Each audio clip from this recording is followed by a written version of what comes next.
Warning.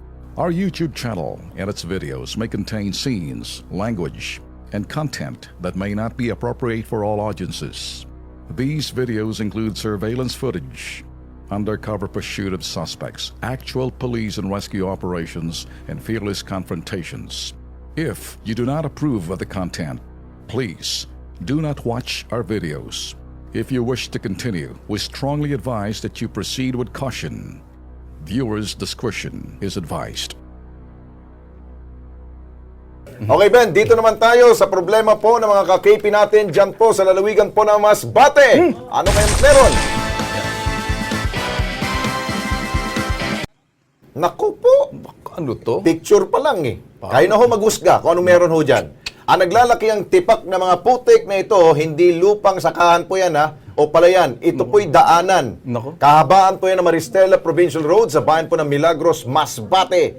Halos 3 dekada na ho, kalbaryo na ho yan ng mga residente at mga motorista ng barangay Mabuhay, Lumuklok, Mapuyo, Bara, Santa Maria, Mobo, San Jose, San Vicente at Hamurawon. Ang daming lugar po yan. Dahil bibihira lamang po mga pampasayang sasakyan na bumabagtas po dyan sa lugar na yan, no choice sa mga tao na pagkasahin po mga sarili sa sasakyan, makarating lamang po sa kanilang po mapupuntahan. Ang problema, peligroso daw ho yun at pagtawid doon sa kalsadang yan. Nagpalit-palit man ang termino ang mga umupong opisyal sa naturang bayan. What else is new? Ang isang pangako na mapaayos daw ang kalsadang yan, ngayon, tuluyan na pong napako. Naku, ang sigaw ng taong bayan. Eto na, sumisigaw sila. Pukaw na mo! Pukaw na mo!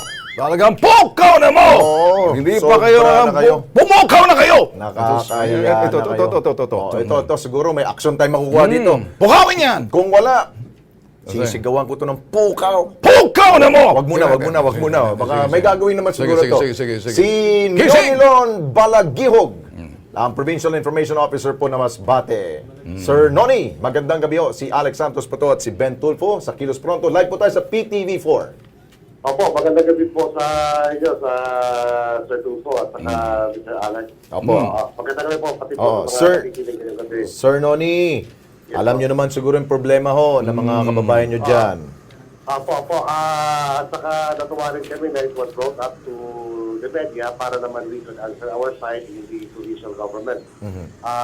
Gusto ko lang po dinawin na this pertains to the road from Atil, Tigbao, para Tumalbong Road.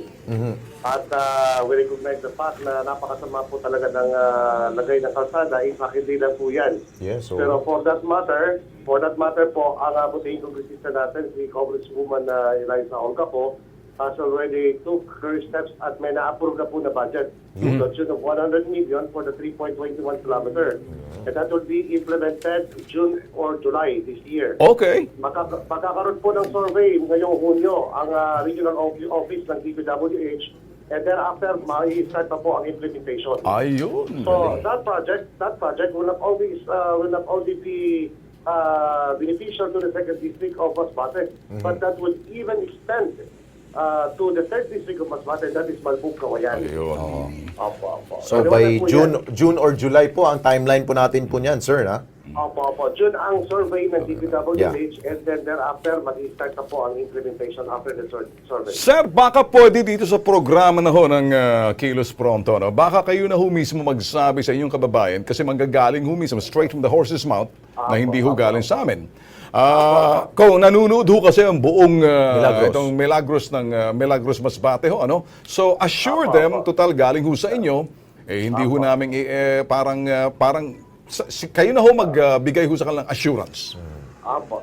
Para po sa kaalaman ng ating mga kababayang mga Masbateño, particularly sa second district ng Masbate, huwag po kayong mag-alala kasi dahil parating na po yung concern nyo dito sa opisina ng ating butihing kongresista. And in fact, bago pa po yan makarating, may action na pong nagawa. Kung kaya nga po, may approved budget na po ng 100 million for the concreting of that road, coastal road, na ang magbe-benepisyo po ay hindi lang po kayong mga taga-Segundo Distrito, kundi pati na po sa Tercero Distrito. So ngayong Hunyo ng taon nito, ay magkakaroon ng survey ang DPWH And thereafter, July, magkakaroon na po ng implementation ng project. The records are official and that is based on the DPWH record. And everyone can verify that through yes. our local DPWH. Ayun. Sir Noni, Opo. hindi promise po yan ha. Opo. Nandiyan na po, nakakalendar na po sa DPWH. Cross my heart, We would ha? like to Okay. invite po namin yung ibang concerned parties na they can verify by Okay. themselves. Okay. sa Ronnie, DPWH. ito ho normally ang sinasabi ho ng ibang mga magaling ho na mga nasa, sabihin ho natin, lokal na pamahalaan or nasyonal, na yun ho mismong makikita ho sa lugar, sa mga kalsada, lansangan, makikita ho talaga dyan kung talagang gising at buhay ho yung sinasabing gobyerno natin. Yun, Sa pamamagitan ho ng mga kalsada. So anyway, nagbigay na ho kayo ng assurance. Dalawa ho kami ni Alex Santos. Aasa ho kami at nakikinig ho yung mga sa taga-Masbate, sa Milagros. At sila ho umaasa na ho sa inyo. Nagpapasalamat na ho kami, kaya lang nagbabantay rin ho kami. Alright? Opo, Sir Noni, sige po, thank you, sige ho. po. Opo, asahan po natin lahat. Yeah. Si Noni Lon Balagihog, ang Provincial Information Officer po ng Masbate. Yung mga taga Milagros, kung walang nangyari dyan, habulin nyo, hanapin nyo po to si Noni Lon. Oy, kasi hindi ho kami magsasawa dito ho sa pukaw na mo. At the same time dito ho, yan ho sinasabi ho natin na Kilos Pronto from the edition. Yo. Sumbong ho yan sa mga probinsya. Nakakaabot ho sa amin kahit na ipadala nyo lang ho sa amin. Message nyo ho kami dahil bigyan nyo ho kami ng video. Ganun lang ho kadali. Yeah. No sweat. Para lang ho kami kumakain ni Alex ng ice cream.